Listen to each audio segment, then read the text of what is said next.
buenas noches, bienvenidos a Desacuerdo.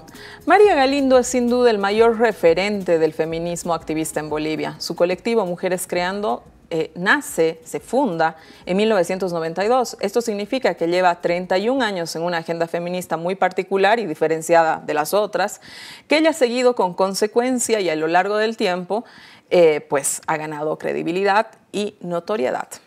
La lucha de Mujeres Creando ha sido colectiva, María Galindo lo ha dicho hasta el cansancio, pero de alguna manera es ella quien encarna esta lucha porque no ha desestimado ninguna posibilidad de tomar la palabra, de alzar la voz en ningún medio de comunicación, en sus libros, en su arte plástico, en su cine, en sus cursos de feminismos intuitivos, en sus campañas de presión desde la sociedad civil a políticos, a empresas privadas, a funcionarios públicos. Su popularidad, su estilo justiciero, su capacidad de decir lo que nadie más se atreve a decir y también un marketing personal ha terminado en convertirla en uno de los actores políticos más importantes de nuestro país. María es una celebridad, sale a la calle, le toman fotos, le piden autógrafos, pero sobre todo la gente le pide ayuda. Según la encuesta de captura de la revista Poder y Placer, está por encima que muchos políticos tradicionales sin tener estructura política. Bien, la anterior semana en las elecciones de Argentina, como todos lo sabemos, ha ganado Javier Milei, que tiene una carrera política con un estilo agresivo, rupturista. La victoria de Milei es atribuida a la rabia generalizada que tiene la población sobre la casta política, es decir, sobre las élites políticas que se reparten la democracia y la administran. Muchos bolivianos han salido a imitar a Milei. Ahora también están despotricando contra la casta política boliviana. Pero estas personas como Antonio Saravia y otros al mismo tiempo pertenecen a las élites tradicionales políticas, como ha mostrado recientemente la crónica de Cuya Reina. Por esta razón, los mileicitos bolivianos no tienen mucha credibilidad. La única boliviana que realmente ha enfrentado y enfrenta a las élites políticas, económicas, sociales y culturales, sin duda es María Galindo.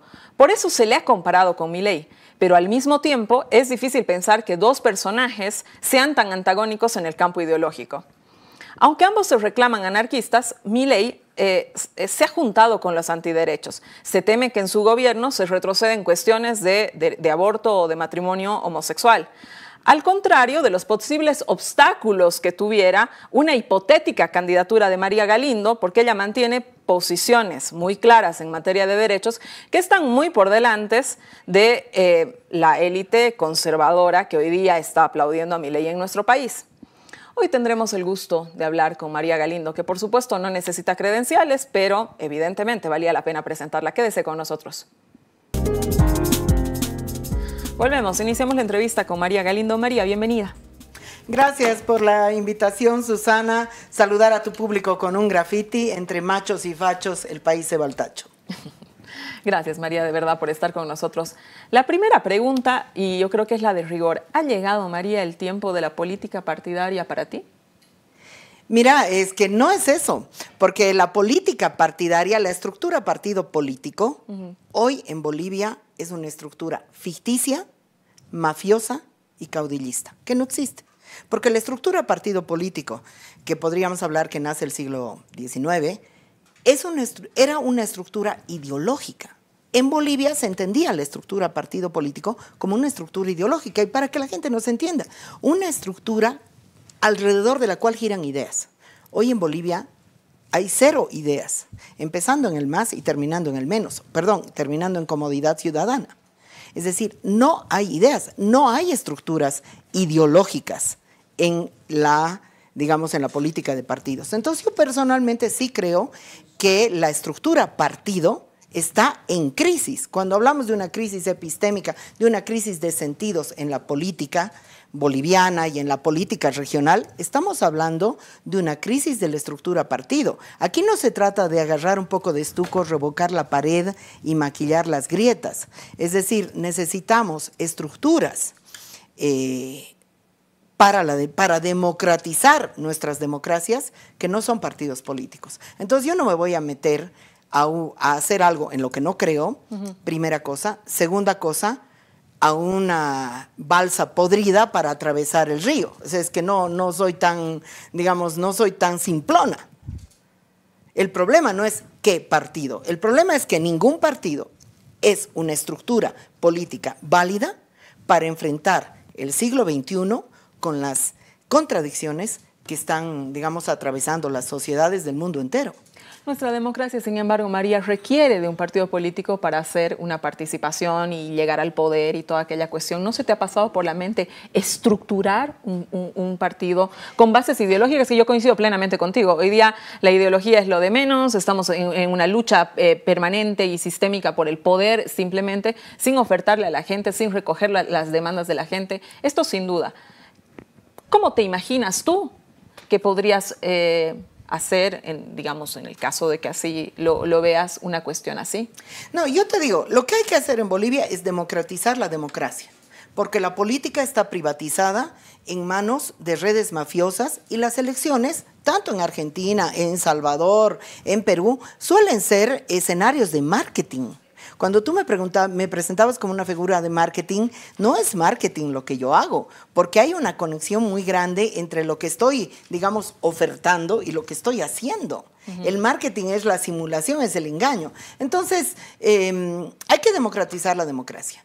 El proceso de cambio que le llaman los del movimiento al socialismo no cambió eso. Tú pensás que el IPSP tampoco era un partido. Si vemos el libro del Filemón sobre la historia del MAS, el MAS en realidad no era un partido, no funcionaba como un partido, porque no podía responder a la estructura partido para responder al proceso histórico. Entonces yo creo que hay que retomar, digamos, los sueños de democratizar la democracia. Y yo ahorita, si hay algo en lo que me parezco a Milei, es que soy una persona con una conexión emocional con la sociedad muy amplia, transversal, en generaciones, en sectores sociales, en problemáticas, y además que atraviesa todo el país.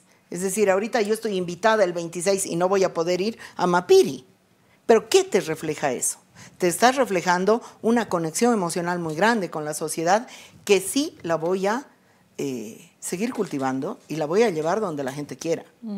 Pero de ahí, ahora sí, hay que presentarse una elección de una manera lúdica por seguir removiendo desde abajo la mierda que está pudriendo de alguna manera las bases mismas.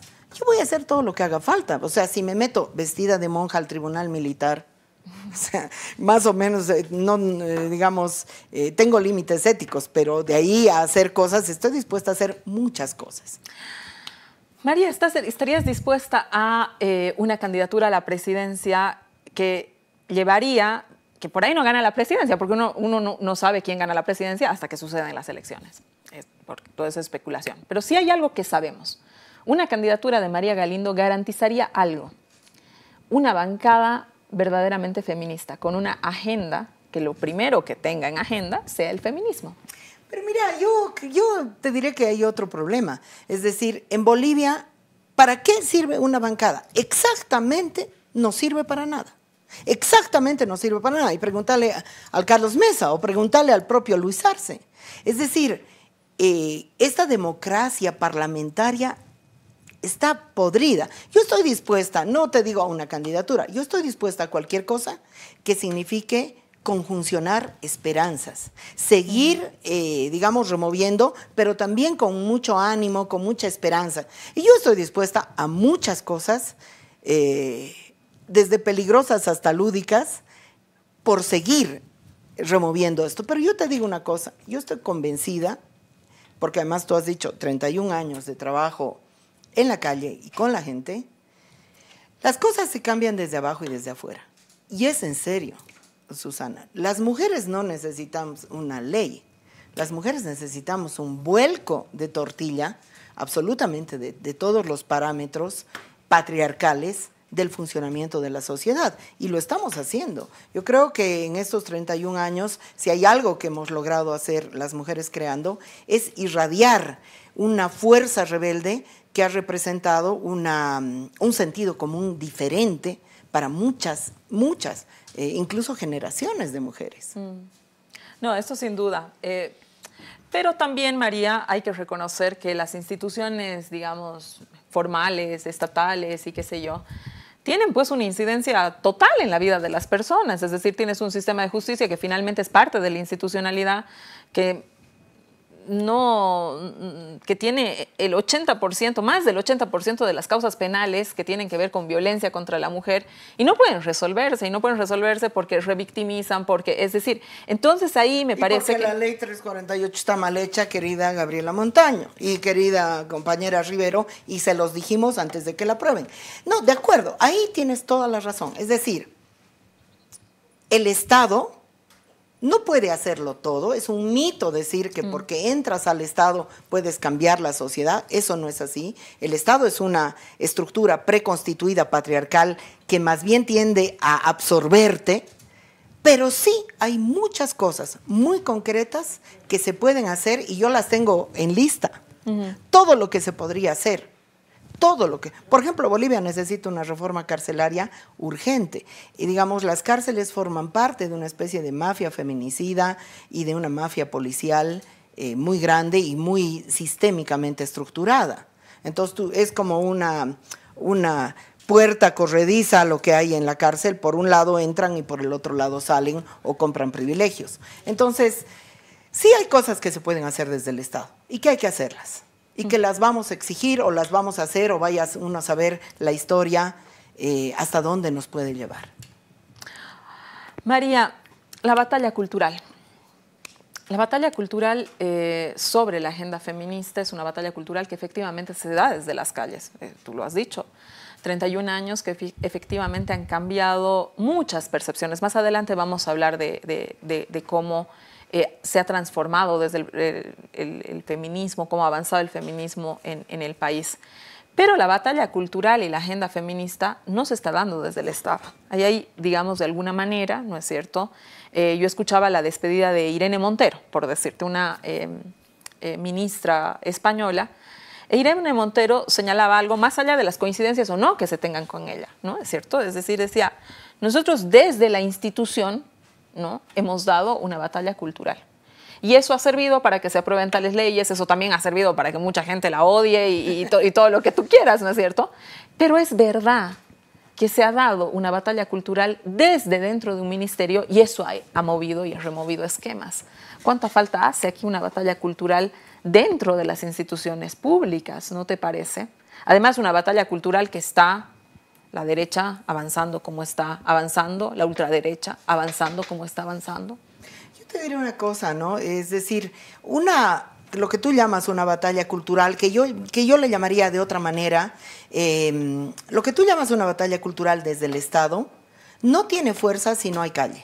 Es decir, la calle, el movimiento, las nociones sociales y la lucha social colectiva por justicia, etcétera, es fundamental. No te olvides que las del MAS me plagiaron la tesis de la despatriarcalización, han constituido una unidad de despatriarcalización y no saben qué hacer.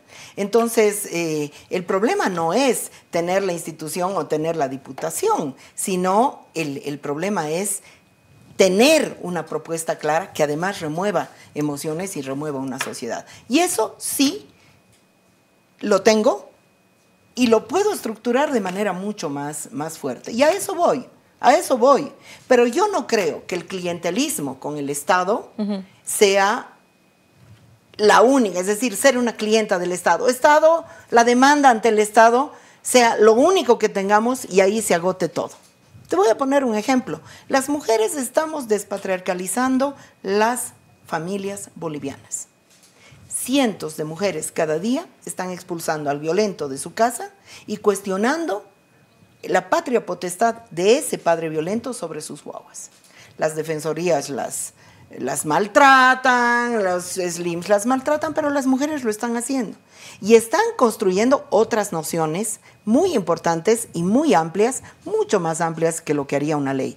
Entonces, hay necesidad de unificar, hay necesidad de que eso que están haciendo de forma solitaria, quizás muy dolorosa muchas mujeres, tenga plataformas de sentido colectivo. Yeah. Eso hay que construir. Y en eso yo estoy, es decir, digamos, la lucha que yo estoy llevando adelante. Y la lucha también de las compañeras, porque hay una especie de armonía, cariño entre ellas y lo que yo hago, porque yo hago mis cosas las hago a título personal como anarquista, porque nosotras no creemos en la representación, pero nosotras estamos yendo allí y de manera muy certera. Ahora, Bolivia es si bien ha habido un avance importante y se puede señalar muchos, ¿no? Desde la calle, también desde el marco legislativo y qué sé yo, Bolivia sigue siendo uno de los países en materia de derechos de minorías sexuales con menores posibilidades, más atrasado. María, ¿por qué crees que sucede esto? Porque de alguna manera, si algo yo coincido plenamente contigo, es que cuando esté en la calle, y la calle lo exige, y la calle lo pide, y la calle, ¿no? Al poder político no le queda más, ¿no? De alguna manera responde a esas demandas cuando están digamos, en ebullición en la calle, ¿no? ¿Qué es lo que está pasando con los derechos de las minorías sexuales en Bolivia, María? Es que mira, estamos hablando dos idiomas distintos porque yo no hablo, y ahí digamos con Irene, yo estuve con ella en Madrid, no es solo derechos, derechos, derechos. Yeah. También es estructuras sociales, estructuras. Entonces, no es que la mariconada, a la que muy orgullosamente pertenezco como lesbiana, y hablo de mariconada, pero para que la gente me entienda, maricas, lesbianas, trans, etcétera, necesitamos derechos, sino que necesitamos el pedazo de la sociedad que nos corresponde y al que pertenecemos. Entonces, por ejemplo, yo hice una interesantísima investigación sobre homofobia en la Asamblea Legislativa, que se la arranqué con amabilidad y cordialidad a Álvaro García Linera, y que es muy interesante entender esa homofobia de dónde viene. Por ejemplo, es más importante para la mariconada boliviana y para los feminismos bolivianos eliminar el servicio militar obligatorio que generar el derecho al matrimonio, porque esto es más subversivo, o sea, tiene mayor potencialidad de cambio que esto. Entonces, hay cosas que cambiar y obviamente hay que decir claramente, la homofobia, transfobia de la sociedad boliviana institucional se la debemos a la Iglesia Católica Colonial, que sigue siendo la misma. Entonces, ahí hay una batalla cultural muy importante que dar en relación a lo que se está diciendo en los colegios, a lo que se está diciendo en las iglesias, a lo que se está diciendo en las familias, a lo que se está diciendo en los grupos deportivos. Entonces, ahí es donde, no es un problema de cuál es el derecho que me van a dar. Educación sexual integral, que pero nosotras tenemos 2 libros de educación sexual integral, no biologicista, no religiosa, sino plural, importante. Ya hemos sacado los libros, están listos, los vendemos como pan caliente. Educación sexual integral es más importante para la sociedad entera que el derecho al matrimonio. Pero ahí nuevamente entra el Estado, María. De acuerdo, ahí sí estoy de acuerdo contigo. Por eso, yo no soy una anarquista obtusa que piensa que nada con el Estado. ¿Cuántas veces entro a instituciones estatales? Las veces que la gente me lo pide. Y la gente no es sopa. La gente te pide porque obviamente sabe quién es su interlocutor, qué es lo que necesita. Entonces, estoy de acuerdo. El Estado no lo es todo. Eso es importante. Ese mito de que desde el Estado cambias y que el Estado lo es todo, cuestiono. Pero el Estado tiene una porción muy grande de control sobre la sociedad. Y entonces ahí es donde hay que intervenir. Y yo estoy dispuesta, en donde la gente me ponga, pero no como tonta útil de una mafia partidaria, no sé. Entiendo. María, ¿qué es el feminismo? Yo quiero que de forma pedagógica le expliques a la gente cómo es posible que alguien que dice amar a alguien termina matándola. Mira, yo quisiera hacer esta diferenciación así pedagógica, ¿no? Todas las ONGs y muchos colectivos llamados feministas te dicen que el feminismo es la lucha por los derechos de las mujeres. Yo digo falso y totalmente equivocado. Los feminismos son mucho más amplios, son plurales y representan muchas cosas. Pero la diferencia fundamental radica aquí. Todas las ideologías patriarcales, empezando en el socialismo y terminando en el liberalismo o la derecha, te dicen que política es lo que sucede de la casa, de la puerta de la casa para afuera. Para afuera. Y el feminismo es la única ideología que te dice que política es todo lo que sucede de la puerta de la casa para afuera y de la puerta de la casa para adentro, y de la puerta del dormitorio para adentro también. Entonces, los feminismos abren dos grandes espacios de política que son fundamentales: la casa y la cama, los cuerpos, también las sexualidades, la cotidianidad, todo eso es política. Entonces, eso es el feminismo, una lucha de transformación de las estructuras patriarcales, de la puerta de la casa para afuera, de la puerta de la casa para adentro y de la puerta del dormitorio para adentro también. Por ejemplo, nos escandalizamos sobre las cifras de violencias machistas, que está muy bien que nos escandalicemos porque no hay mujer que pueda decir a mí no. ¿Cuántas mujeres crees tú que tienen placer sexual en Bolivia? Salgamos a hacer un día esa encuesta tan divertida y vamos a ver que ni una de cada 10. Es decir, la negación de tu cuerpo, que implica una sexualidad patriarcal, luego dirás, bueno, en un país como Bolivia eso no es prioridad. Bueno, pero estamos teniendo sexo todo el tiempo, ¿no? Entonces, eso no es así. No es así. La fuerza que representa, digamos, la soberanía de tu cuerpo, el conocimiento de tu propio cuerpo. Entonces, yo creo que hay que mover un poco los temas de lucha. Hay que moverlos muchísimo. Y el tema central de nuestras luchas tiene que ser la felicidad, la libertad, la alegría. Y no solo la violencia, la violencia, la violencia, todos los días. Me voy a ir un corte y voy a volver con la pregunta que te hacía porque me interesa que nos ahondemos más en esta parte pedagógica. Has escrito un libro, El feminismo bastardo, que se ha vendido como pan caliente. ¿Qué es ese feminismo, María? Quiero que me lo expliques a la vuelta. Quédese con nosotros. Con María Galindo, en una entrevista a María Galindo que no necesita presentación. María, has escrito El feminismo bastardo, un libro que ha recorrido el mundo. Se ha vendido como pan caliente, pero yo quiero que le expliques a la gente de qué hablas cuando hablas de feminismo bastardo. Bueno, no es por fregar, pero Feminismo Bastardo tiene ediciones en 5 países del continente. Se va a traducir al inglés, se ha traducido al portugués y se va a traducir al francés. Entonces es interesante porque nace desde aquí, está pensado para la compañera que nos está vendiendo frutas, pero tiene también una proyección muy grande. Hay un concepto que es muy interesante en Feminismo Bastardo, que me ha llevado a viajar por todas partes, que es el concepto de feminismo intuitivo. Y es el concepto con el que yo trabajo. Yo no trabajo con el concepto de feminista ilustrada, letrada, que se llama a sí misma feminista. Ese concepto, ese colectivo, esos colectivos, con todo cariño, chicas, no me interesan. Yo trabajo con un concepto que es el feminismo intuitivo, que es ese proceso de insubordinación, de rebelión, de duda, de cuestionamiento de una mujer frente a un mandato patriarcal. Probablemente esa compañera no lo llama feminismo, es lo de menos. Me nació este concepto cuando yo salí a conversar un día de la madre vía radio, porque yo me siento full radialista, me gusta el oficio.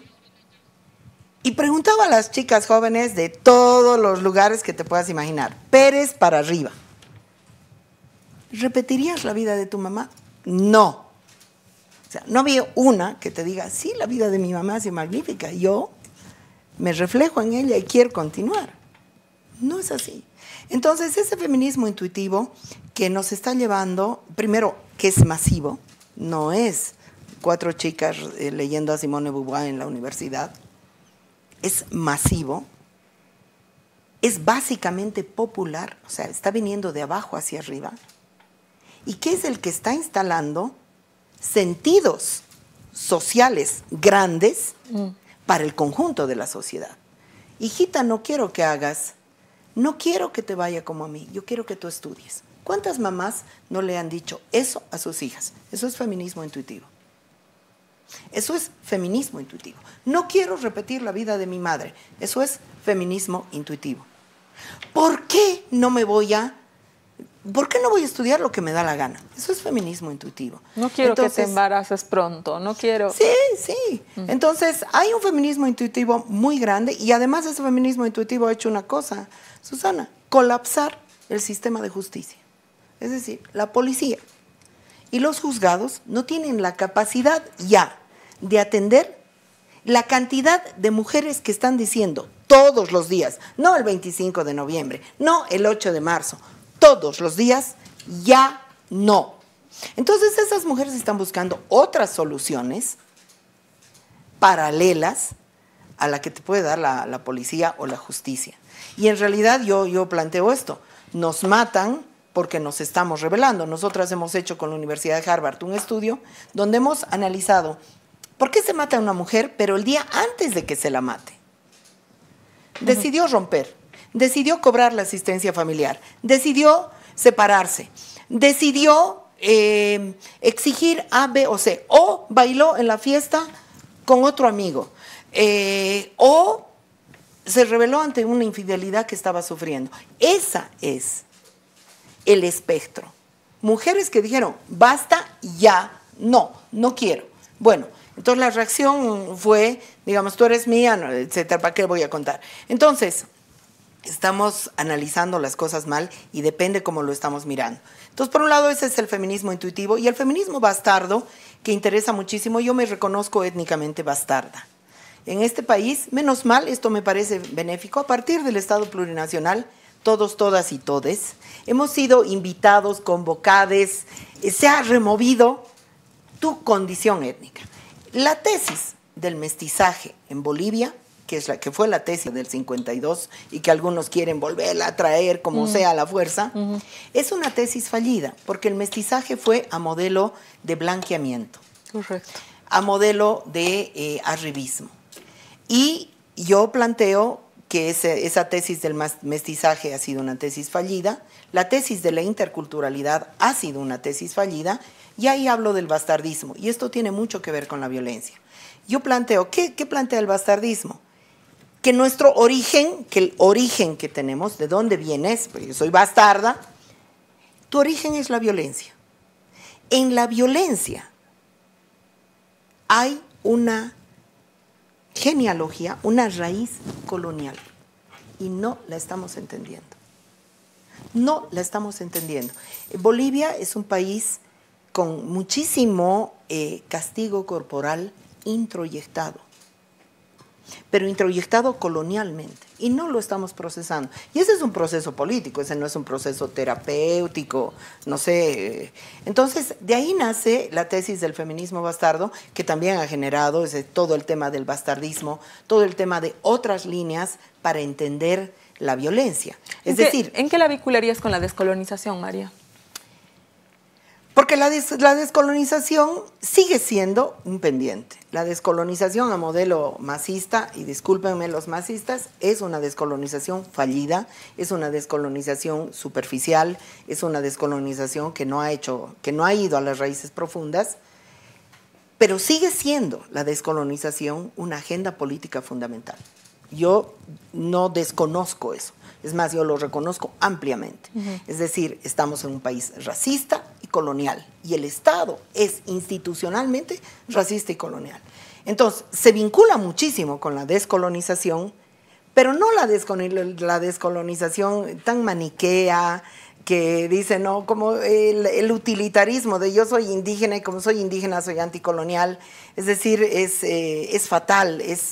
Entonces yo lo relaciono con la descolonización en términos de que el bastardismo puede remover toda la idiotez que hay alrededor de la descolonización para plantearnos nuevas líneas de interpretación. Y es eso lo que yo estoy haciendo. Yo estoy trabajando muchísimo, estoy trabajando en un nuevo libro, estoy trabajando en un conjunto de conferencias, porque no solo es, digamos, el activismo de salir y pintar un graffiti, sino también la construcción de pensamiento es fundamental para los procesos políticos.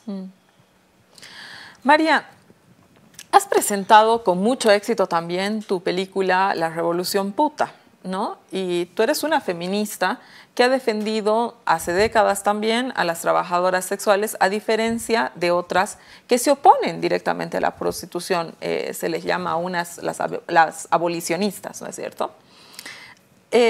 ¿Por qué, María, es esta idea tuya de proteger a las trabajadoras sexuales ¿Y qué papel juega la Revolución Puta en este posicionamiento tuyo? No, la Revolución Puta es una de las cosas más lindas que me ha pasado en este último tiempo. Y yo te diré, Susana, que con las trabajadoras sexuales con las que tenemos una complicidad de 20 años, hemos hecho todo juntas, marchas, nos hemos reunido con autoridades, les hemos explicado 1000 veces, pero empezando en el ministro Castillo y terminando en el director del CEDES. Y ves sus caras de burla, sus presencias parasitarias en el Estado que no van a mover nada. Y entonces Revolución Puta surgió frente a la frustración. Frustración de interlocutar con un Estado sordo, que te abre la puerta. Nos llamaron al Ministerio de Justicia, vino la viceministra de Igualdad de Oportunidades y nos dijo, qué lindo que han venido. Las dejo con mi asesora porque estoy ocupada.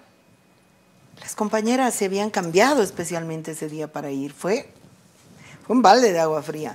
Y la compañera viceministra era una compañera de pollera, eso es lo que más les molestaba. O sea, ¿por qué tú que vienes de abajo nos haces esto a nosotras? Entonces, Revolución Puta es una respuesta a la relación frustrante con el Estado y buscar una relación con la sociedad. El trabajo sexual es una categoría que es fundamental. Las mujeres cumplimos trabajo fuera de casa, trabajo doméstico de cuidados, y trabajo sexual no pagado. Las madres esposas cumplen un trabajo sexual no pagado. ¿Por qué lo digo? Porque no existe violación en el matrimonio. Y además no la puedes probar si se te ocurriera plantearla. Porque no existe el no consentimiento al sexo dentro de una relación de pareja heterosexual. Entonces, el trabajo sexual es una categoría irrenunciable para entender. Por otro lado, las trabajadoras sexuales, es decir, el universo de las mujeres las mujeres no somos un conglomerado horizontal, todas iguales y homogéneo, no es así. Las mujeres estamos atravesadas por relaciones de clase, relaciones de generación, opción sexual, de estado civil, etcétera. Y las trabajadoras sexuales, en ese universo de las mujeres, probablemente junto con las lesbianas, formamos parte de lo menos del menor valor. O sea, ya como mujer estás desvalorizada, pero como trabajadora sexual, peor. Por eso cuando se mata una trabajadora sexual no hay consecuencias. Es como un cuerpo desechable, una vida desechable. Y entonces, cuando tú quieres trabajar con un universo, tienes esta decisión. O recoges la parte más fácil, que es la que está arriba, la que está mejor, y dices, esto es una mujer, yo también soy mujer. O coges la contradicción más extrema, que son las trabajadoras sexuales. Si tú coges la contradicción más extrema, que son ellas, remueves la conciencia social de manera mucho más extrema también. Entonces yo te voy a decir, ha sido un fenómeno cultural Revolución Puta. En Sucre nos dijeron, no van a pasar. Pope se ha debido meter bajo su cama, ¿no? Apareció. Hemos llenado la sombrerería y nos ha faltado. Pero en Tarija también nos dijeron, no pasarán, nos han querido privar del espacio. Las mochas copleras, no, nada. Ellas, porque muchos feminismos se aliaron. En Yayagua, en Uncía, o sea, y está todavía pedida por todos los sitios. Entonces, ¿qué pasa? Y tenías un público de hombres, de mujeres. Entraban las compañeras después de la película y querían preguntar. Querían preguntarse. Es muy interesante y esto es mucho más que lo que ha hecho el Ministerio de Culturas este año. Mucho más. Entonces, ¿dónde haces más? ¿Dentro o fuera del Estado? Me pregunto. Lo sigo dejando como pregunta provocadora ya que me has provocado tanto. A ver, María, una de tus actividades más populares definitivamente son los radiodocumentales. Cuando uno pone la radio o entra a tu página, tienes entre 3.000, 5.000 vistas como nada, digamos, ¿no? Como nada, ¿no? Y evidentemente eso se va ampliando en la medida que la gente va pudiendo ver, llega a su casa, etcétera. Yo veo mucho tus radiodocumentales. A ver, son supervisiones e intervenciones que se hacen a reparticiones estatales, ¿no? Más o menos es el control social que tú le has llamado, ¿no? Dinos, ¿cuál es el sentido de este control social en tu lucha feminista? No, yo adoro. Las radios documentales, además yo no le he llamado control social, sino que hay un artículo de la Constitución Política del Estado que invoca el control social y es lo único, hermanos, hermanas, hermanes, bolivianos y bolivianas, es lo único que nos queda. En Bolivia no hay policía, no hay democracia, no hay nada, pero el control social nos queda. Entonces, yo estoy potenciando ese control social en términos políticos. En términos mediáticos, las radios documentales son un nuevo género radial inventado por mí, porque no son una crónica, porque no son una revista, son una radio documental. No hay edición, tú ves lo que está sucediendo. Digamos, lo que pasa es que, ¿qué entendemos por feminismo? Yo tengo un concepto muy amplio. Yo trabajo con un feminismo intuitivo. Por ejemplo, ¿qué he hecho este año? Y voy a hacer un anuario precioso. He hecho un diagnóstico nacional de la situación financiera de las mujeres que nos están dando de comer en el sector informal vía microcrédito. ¿Y cómo está funcionando eso? Yo he ido 10, 20 veces a entidades financieras de microcrédito acompañada o acompañando mujeres. O sea, con casos concretos. Los niveles de abuso son extremos, la ASFI se está rascando y nos vamos a ver el próximo año. Nos vamos a ver, porque esa es una lucha fundamental. Las luchas económicas son fundamentales. El sector económico, 70% es informal y en ese 70%, el 80-90% somos mujeres. Ahí no hay dónde perderse. Y esa es la economía más dinámica que tenemos y es la economía que está fuera de los parámetros y de la mirada del Estado. Entonces, las radios documentales están muy vinculadas con una visión feminista, con la agenda por justicia es una de las principales. Las agendas que plantean las mujeres son principales, pero también los hombres. Yo no creo en un feminismo que no sea capaz de dialogar con los hombres. Yo no creo en eso. Me acusan de eso, pero no es verdad. Yo creo que es muy importante precisamente dialogar, precisamente escuchar. Yo quería hacer un estudio sobre feminicidio con los feminicidas en la cárcel. Si no lo estoy haciendo es porque ni Castillo ni el del régimen penitenciario no me dejan. Yo mañana agarro mi cámara, mis micrófonos y me voy a Chonchocoro y me voy a San Pedro, pero no me quieren abrir. Eso es así. Yo creo que hay que dialogar con los hombres. Entonces, en las radios documentales, yo he creado, digamos, de alguna manera, una base de conexión con la sociedad que no tiene límite. No tiene límite. Basta que tú tengas una causa documentable, justa, que funcione pedagógicamente. Y por otro lado, desde el punto de vista meramente intelectual, las radios documentales son una etnografía del Estado, que a mí me interesa mucho. Es decir, la etnografía es el estudio de un campo, a detalle, sus costumbres, sus usos, sus cotidianidades. Y siempre les estudiados son los de abajo. Se hacen estudios etnográficos de los Buenayea. Yo quiero hacer un estudio etnográfico del Estado. Por eso es que entro y empiezo a describir absolutamente todo desde la puerta, porque todo está funcionando etnográficamente, todo está ocupando un lugar. En mi etnografía del Ministerio de Justicia no estaban más que los becarios en sus puestos de trabajo. Todo el resto, directores, viceministros, ministro, estaban en alguna reunión, no habían llegado, son los que no marcan tarjeta. Entonces es interesante esta etnografía que revela el se rascan, que todo el mundo me lo multiplica.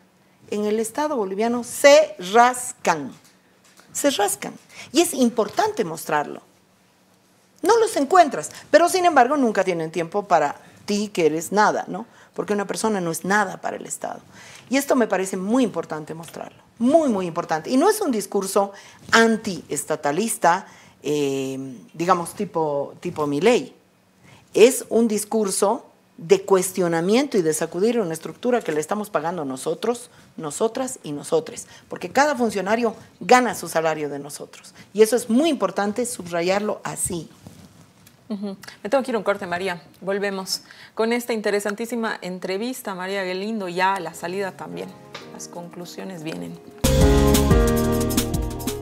Volvemos esta noche, estamos con María Galindo, que no necesita presentaciones, en una interesantísima entrevista. María, has hablado de que evidentemente existe el feminismo intuitivo, un concepto que me parece absolutamente interesante y relevante en nuestra sociedad, porque efectivamente las mamás no quieren que sus hijas repitan, también no quieren que sus hijos hagan lo mismo que hacían sus papás. No seas borracho, no hagas eso, no se pega a las mujeres, ¿no es cierto? Hay unas rupturas bien interesantes. También, por otro lado, tienes un Estado que, tú lo has visto este año, ¿no? Se resiste a cambiar, no la malla curricular, una cartilla curricular. Han habido movilizaciones, maestros involucrados en esas movilizaciones por una cartilla que, si uno la lee, dice, bueno, la cartilla solamente está enseñando qué partes del cuerpo tenemos los hombres y las mujeres. Es decir, no hay... le han dicho ideología de género, le han dicho una serie de... La ideología de género, que alguien me explique qué cosa es eso, digamos, ¿no? Pero le han dicho una serie de cosas que uno dice, bueno, a ver, un ratito, a los chicos hay que explicarles ciertas cosas, ¿no? Y eso realmente está también generando resistencia desde la sociedad.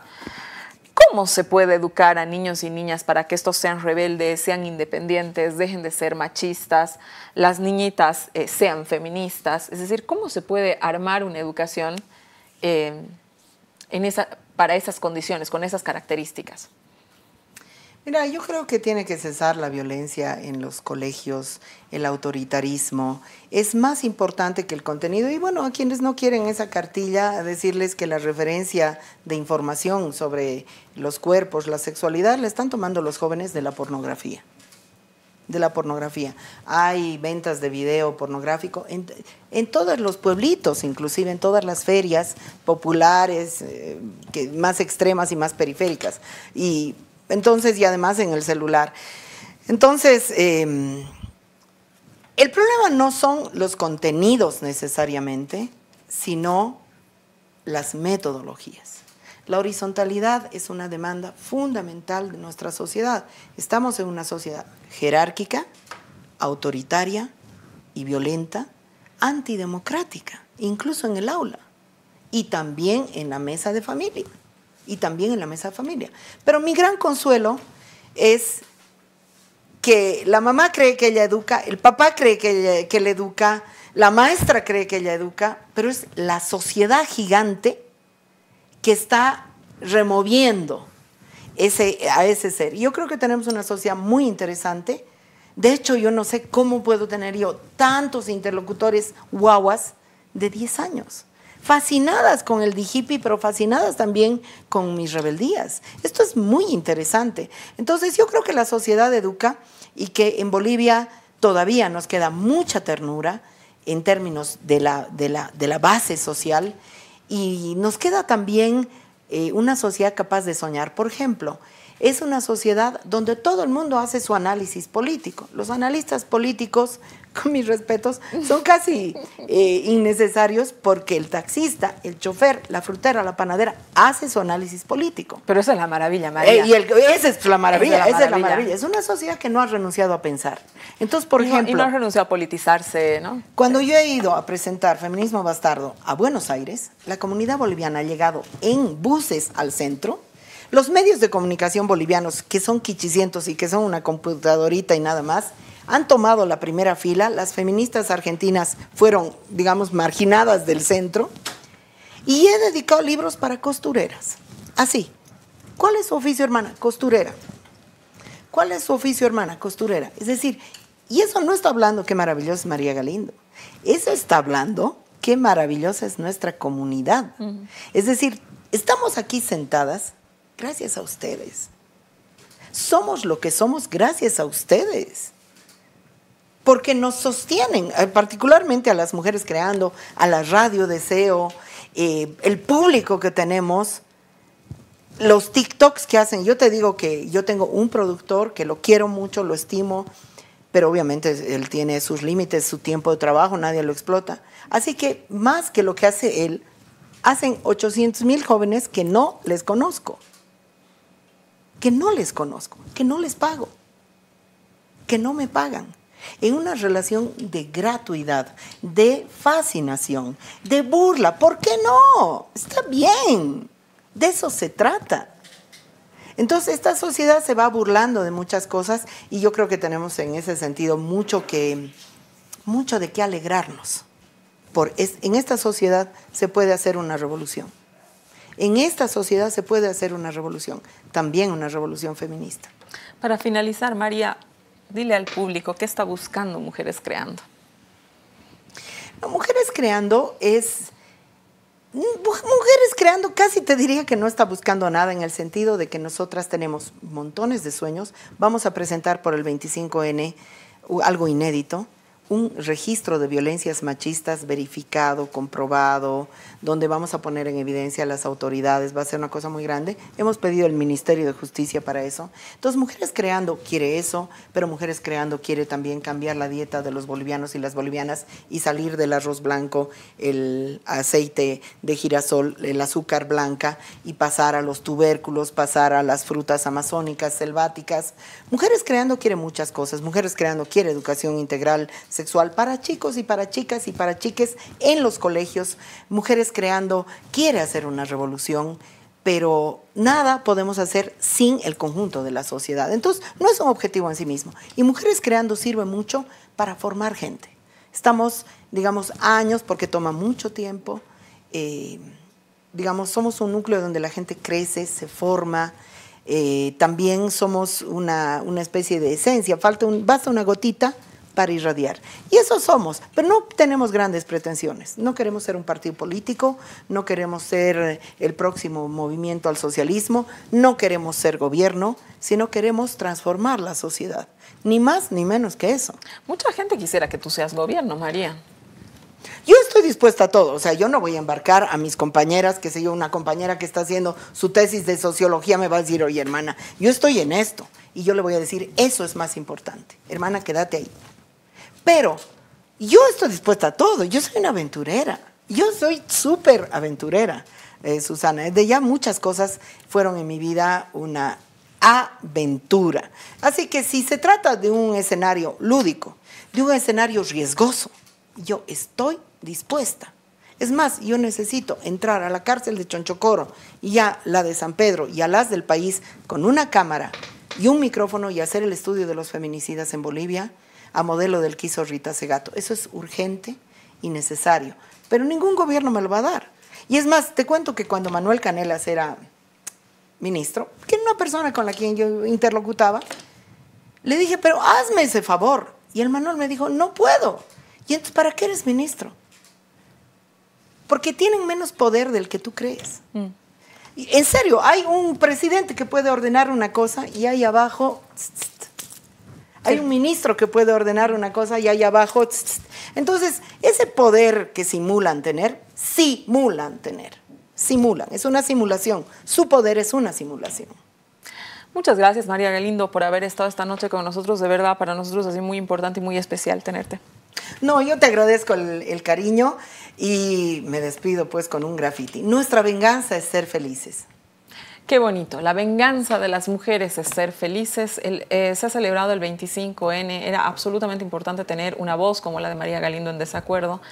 Las cifras son importantes y nos tienen que escandalizar. 800 millones de mujeres han sufrido violencia sexual en el último año. Esos son reportes de las Naciones Unidas. 3 mujeres mueren en Bolivia en manos de sus parejas o de sus exparejas. 6 mujeres, sean estas niñas o adolescentes, sufren violencia corporal o sexual cada hora en Bolivia. Obviamente hay que levantar la voz. Gracias por habernos acompañado esta noche en este desacuerdo. Hasta el siguiente domingo, quedes en la programación de RTP y Canal Red en España. Buenas noches.